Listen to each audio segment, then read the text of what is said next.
There is something extraordinary about the moment just before dawn. The world has not yet made its demands. The day has not yet claimed you. The version of yourself from yesterday is still just a memory.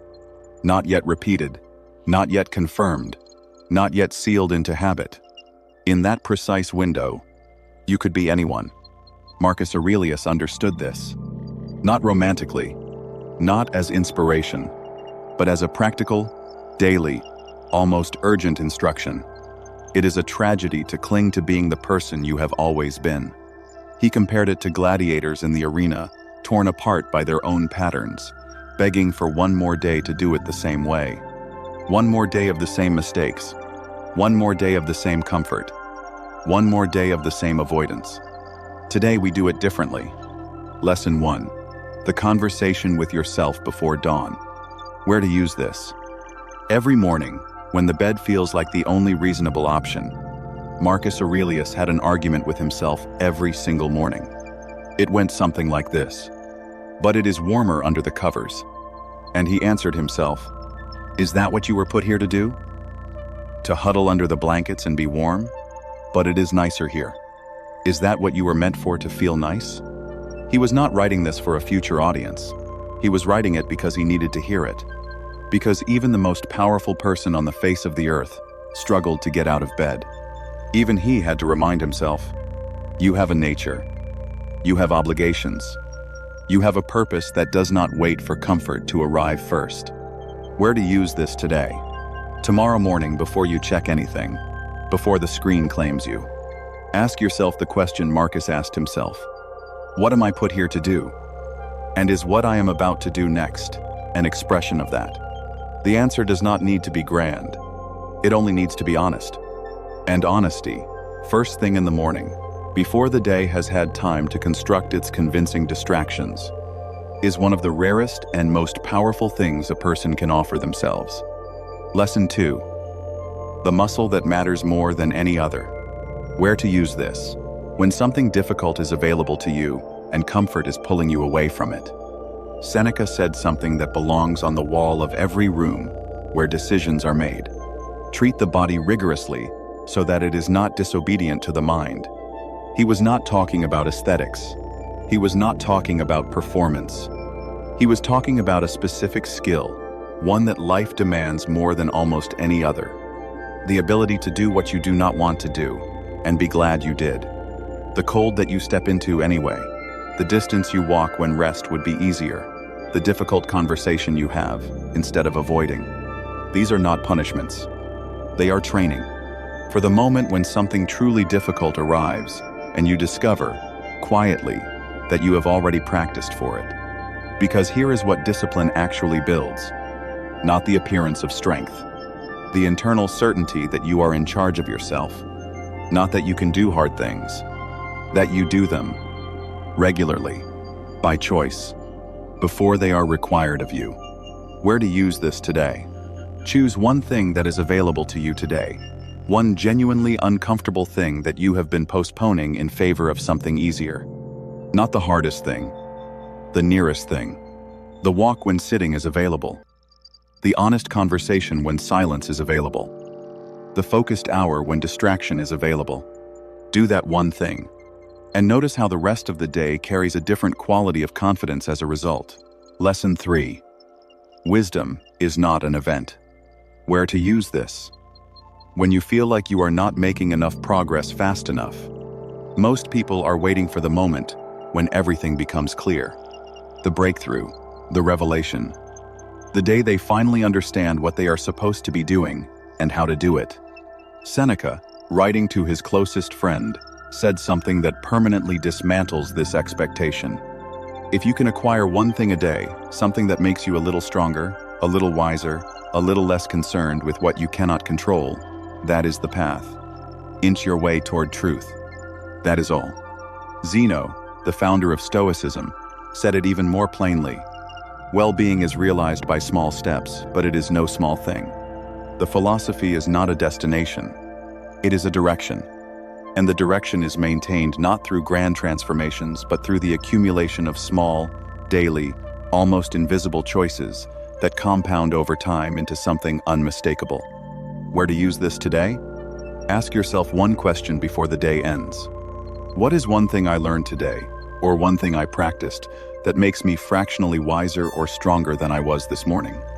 Not a revolution, a step, and then take another one tomorrow.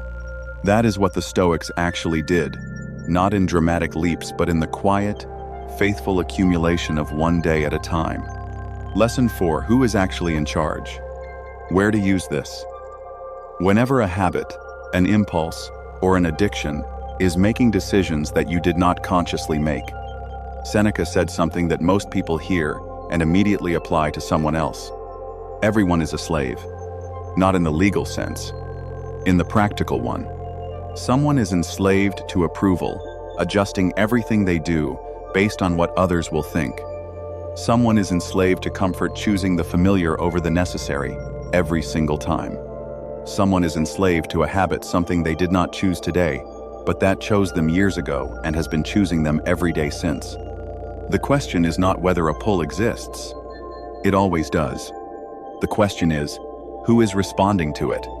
Is it you, the version of yourself that considered, reflected, and decided? Or is it something older, something automatic, something that was formed before you had the language to question it? Where to use this today? Identify one habit or impulse that regularly makes decisions for you before you have consciously agreed. Then ask, plainly, am I in charge of this? Or is it in charge of me? You do not have to eliminate it today. But naming it honestly, seeing it clearly, is the beginning of reclaiming the authority over yourself that was always meant to be yours. Lesson 5. Showing up is the standard. Where to use this? On the days when you feel like you are not good enough to begin. There is a piece of advice given to a young athlete deep in a slump, losing confidence, losing passion, losing the thread of why any of it mattered. An experienced voice said, "You cannot be your best every day. What matters is that you show up. What matters is that you try. But you are not always going to be at your peak, and expecting otherwise will destroy you." The Stoics understood this with unusual honesty. They did not ask for perfection. They asked for presence. The minimum is not a failure. The minimum is the commitment. The declaration that says, I am here. I am trying. I have not abandoned this. And sometimes, unexpectedly, the minimum becomes something more. The day you showed up reluctantly becomes the day something breaks open. But it can only break open if you were there.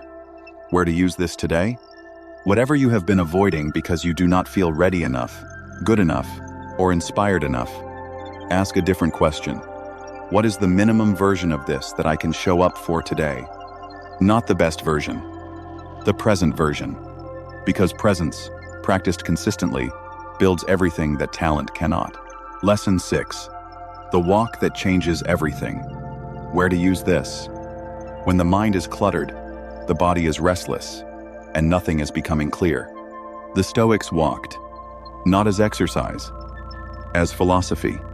Seneca wrote of wandering walks taken so the mind might be nourished and refreshed by the open air and deep breathing. Nietzsche, centuries later, arrived at the same conclusion. Only the ideas had while walking have any worth. There is something about movement through open space that the seated, screened mind cannot replicate. The thoughts that were circling begin to settle. The problems that felt permanent begin to shift perspective with every change in the horizon. The body, moving, reminds the mind that it is not the only thing that exists. Where to use this today? When something is not becoming clear, when you are stuck in a loop, a decision, a mood, a conversation that keeps returning without resolving. Stop. Go outside. Walk without destination, without a podcast, without purpose beyond the walking itself. And pay attention to what arrives in the silence of movement. The Stoics were not wrong about this. Some of the most important thoughts of your life are waiting for you in the open air. Lesson 7. The word that protects everything. Where to use this? Every time you are about to say yes to something that will cost you what actually matters. Marcus Aurelius asked himself in his private pages, for no audience, is this essential? Not, is this interesting? Not, will this make someone happy with me? Not, can I technically fit this in? Is this essential? Because here is what most people overlook. Everything you say yes to is simultaneously a no to something else. Every hour given to something unnecessary is an hour taken from something necessary. Every commitment made from discomfort rather than intention is a small but real act of self-abandonment. Where to use this today? Before your next yes to a request, an invitation, a commitment, pause. Ask the question Marcus asked. Is this essential? Not essential to someone else's expectations. Essential to your direction, your values, your actual life. If the answer is yes, give it your full presence. If the answer is no, say no, cleanly, without excessive explanation, without apology. Because the ability to say no with grace and clarity is not coldness. It is how you protect what actually matters. Lesson 8. The shipwreck that built a philosophy. Where to use this? When something has been taken from you and you cannot yet see what it is pointing toward. Around the 4th century BC, a merchant named Zeno lost everything in a shipwreck. No one would call that good. No one would say it was fortunate. But Zeno would later say that he made his greatest fortune the day he suffered his greatest loss. Because the shipwreck drove him to philosophy. It broke him open in the direction of something that would outlast him by millennia. The Stoics are not saying that loss is a gift, that betrayal is a blessing, that disaster is secretly wonderful. They are saying something more precise and more demanding. You do not control what arrives. You control what you make of it. And what you make of it, the response you choose, the meaning you construct, the direction you turn toward when the original direction is gone. That is what becomes your life. Where to use this today? Name something that was taken from you recently or long ago that you have not yet found a direction within. And ask, without forcing the answer, what door might this have opened that I have not yet walked through? You do not have to know the answer today. Only to remain open to the possibility that the obstacle is not the end of the story. Lesson 9. Concentrate, like it is the last time. Where to use this? In every moment of distraction, when something important is in front of you and your attention is somewhere else. Marcus Aurelius left a specific instruction in his private pages. Concentrate on doing the thing in front of you as if it were the last thing you were doing in your life. Not as a dramatic gesture, as a standard.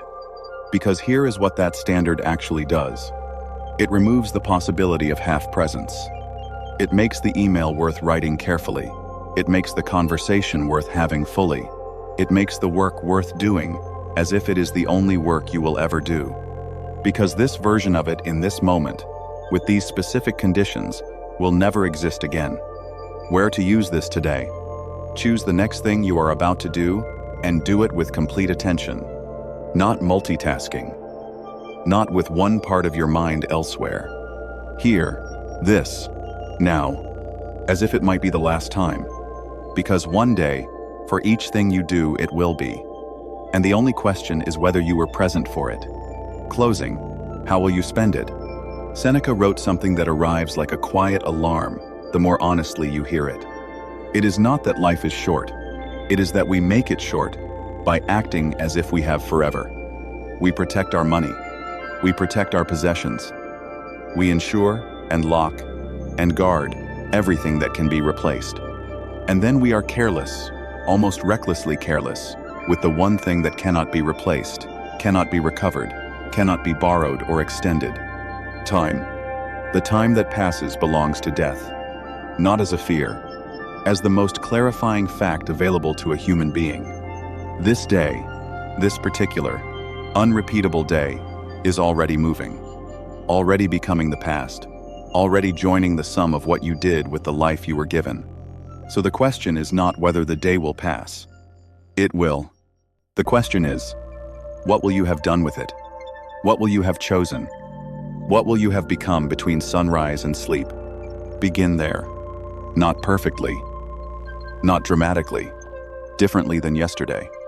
And watch quietly, over time, as the small differences accumulate into something you no longer need to announce. Something that simply is,